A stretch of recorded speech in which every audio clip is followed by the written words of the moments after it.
ओम नमः शिवाय। नमस्कार दोस्तों, अविश्वसनीय एवं सटीक भविष्यवाणी की इस श्रृंखला में मैं पूनम पांडे आप सभी का स्वागत करती हूँ।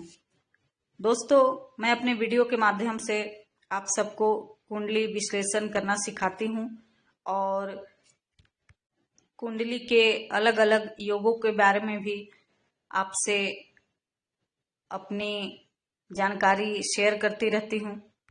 तो इसी श्रृंखला में आज मैं फिर आपके सामने एक कुंडली लेकर उपस्थित हुई हूँ। यह कुंडली ऑस्ट्रेलिया से मुझे प्राप्त हुई है। यह एक 28 वर्षीय लड़के की कुंडली है। तो चलिए इस कुंडली के बारे में चर्चा करती हूँ। आपके स्क्रीन पर वो कुंडली दिखाई दे रही है। कर्क लग्न की यह कुंडली है और इनकी राशि कन्या है। कन्या राशि के पुरुष अधिकतर संकोची स्वभाव के होते हैं या यूं कहें तो स्त्रियोचित गुण इनमें अधिक पाए जाते हैं। स्त्रियों जैसी कोमलता, भावुकता आदि इनके व्यवहार में देखने में मिलता है। अब चलिए बात करते हैं उस योग के बारे में जिसके लिए आज ये कुंडली मैंने आपके सामने रखी है।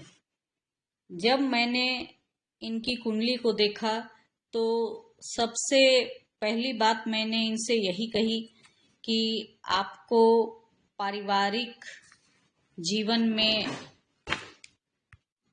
कलह का सामना करना पड़ेगा। आपके घर में कलह का माहौल रहता है और इसी वजह से आप अपने घर तथा परिवार से दूर भागने की कोशिश करते हैं। जब मैंने उनसे ये बात कही तो उन्होंने मुझे बताया कि आप बिल्कुल सही कह रही हैं। मैं अपने परिवार और घर से भागकर ही ऑस्ट्रेलिया आया हूँ क्योंकि मेरे घर में अब मेरे रहने लायक माहौल नहीं बचा था। तो चलिए देखते हैं कि कुंडली में ऐसे कौन से योग हैं जिनके कारण इनका पारिवारिक जीवन खराब हुआ और इन्हें अपना घर परिवार छोड़कर बाहर जाना पड़ा। दोस्तों, कुंडली में पारिवारिक सुख का आकलन करने के लिए चतुर्थ भाव को देखना बहुत जरूरी है। चतुर्थ भाव हमारे पारिवारिक सुख का भाव होता है। तो चतुर्थ भाव में कौन से ग्रह बैठे हैं और चतुर्थ भाव का स्वामी कहाँ बैठा है, इन दोनों का आकलन करने के बाद समझ में आ जाएगा कि जातक के जीवन में पारिवारिक सुख कैसा होगा। तो चलिए बात करते हैं इनके चतुर्थ भाव की। इनके चतुर्थ भाव में तुला राशि आती है जिनका स्वामी शुक्र है। तो इस कुंडली में चतुर्थ भाव के स्वामी शुक्र द्वादश भाव में बैठे हैं जो कि विदेश का भाव होता है। यदि चतुर्थ भाव का स्वामी 12वें भाव में बैठा हो तो जातक अपने जन्म स्थान से दूर अथवा विदेश में निवास करते हैं और ऐसा ही योग इनकी कुंडली में है। अब बात करते हैं चतुर्थ भाव में कौन सा ग्रह बैठा है। तो इनके चतुर्थ भाव में राहु बैठे हैं। तो जैसा कि राहु के नाम से ही प्रचलित है कि यह जहाँ बैठते हैं वहाँ कोई न कोई कलह, विघ्न आदि लगे रहते हैं। तो चतुर्थ भाव में राहु का होना इस बात की ओर संकेत करता है कि जातक का पारिवारिक जीवन कलहपूर्ण होगा।